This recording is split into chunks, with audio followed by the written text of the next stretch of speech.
Good morning प्रशिक्षुओं। DElEd प्रशिक्षु 2019 second semester का इस यूट्यूब चैनल पर हार्दिक स्वागत है। जैसा कि हम पिछली कक्षाओं में पढ़ चुके थे, गुप्त साम्राज्य के पतन के बारे में हम चर्चा करेंगे। गुप्त साम्राज्य का पतन कैसे हुआ, क्या कारण था। जैसा कि गुप्त साम्राज्य में चंद्रगुप्त विक्रमादित्य के काल को स्वर्ण युग के भी नाम से जाना जाता है। गुप्त साम्राज्य के पतन के निम्नलिखित कारण हैं। अयोग्य एवं निर्बल उत्तराधिकारी।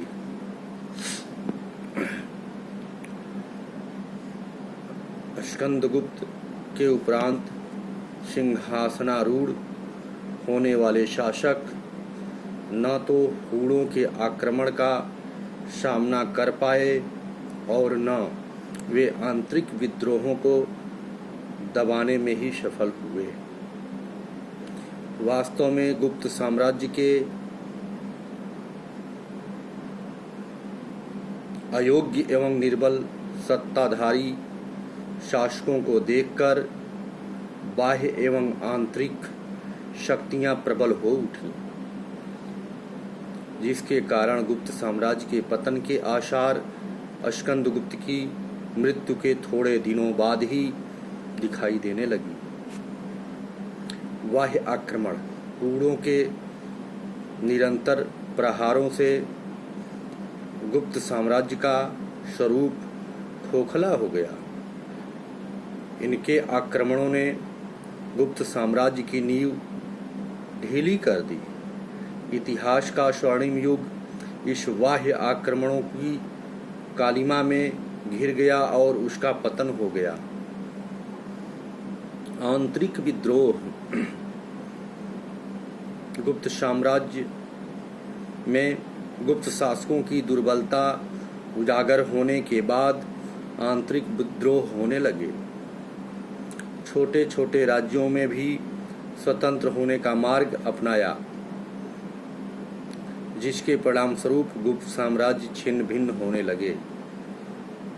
आर्थिक कठिनाई। प्रारंभिक गुप्त सम्राट युद्ध प्रेमी थे। निरंतर युद्धों का राजकोष पर विपरीत प्रभाव पड़ने लगा।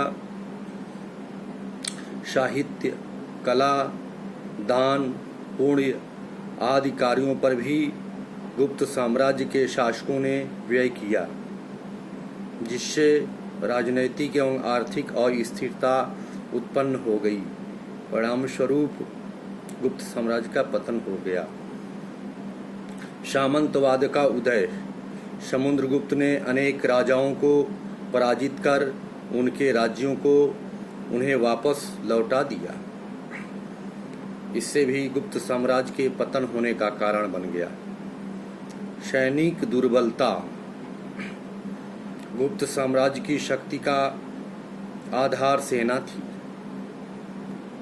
प्रारंभिक गुप्त सम्राटों ने व्यक्तिगत रुचि लेकर सैन्य संगठन को सुदृढ़ बनाया, पर बाद में गुप्त शासकों में व्यक्तिगत रुचि की कमी हो गई तथा उनके दुर्लक्ष्य के कारण सेना दिन पर दिन कमजोर तथा शक्तिहीन होती चली गई।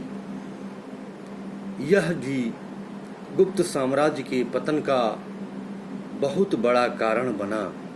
धार्मिक नीति। गुप्त साम्राज्य के प्रारंभिक सम्राट वैष्णव धर्म के अनुयायी थे और उन्होंने उसे ही संरक्षण प्रदान कर राजधर्म घोषित कर दिया था। तथापि ये निरंतर धार्मिक सहिष्णुता की नीति का अनुसरण करते रहे। इस नीति का परिणाम गुप्त साम्राज्य के विपरीत पड़ा। बहुसंख्यक जन के असहयोग के कारण गुप्त साम्राज्य का टिकना कठिन हो गया और शीघ्र ही उसका पतन हो गया। जैसा कि हम चर्चा किए हैं गुप्त साम्राज्य के पतन के उपरोक्त कारण के बारे में, तो गुप्त साम्राज्य के पतन के उपरोक्त कारणों में अयोग्य उत्तराधिकारी भी था कि अयोग्य उत्तराधिकारी होने के कारण भी गुप्त साम्राज्य के पतन का कारण बना। बाह्य आक्रमण भी होने लगे, आंतरिक विद्रोह भी होने लगे। आपस में विद्रोह किसी भी पतन का बहुत बड़ा कारण होता है। आर्थिक कठिनाइयों का भी सामना करना पड़ा, जिसके कारण गुप्त साम्राज्य के पतन का कारण हुआ। सामंतवाद का भी उदय हुआ, सैनिक दुर्बलता। गुप्त साम्राज्य में सैनिक दुर्बलता भी पतन के कारण का मुख्य आधार रहा।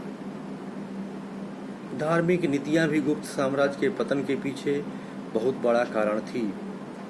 तत्पश्चात यह कहा जा सकता है कि गुप्त साम्राज्य के पतन का कोई एक कारण नहीं था, बल्कि गुप्त साम्राज्य के पतन का कई अनेक कारण थे, जिस कारणों से गुप्त साम्राज्य का पतन हुआ।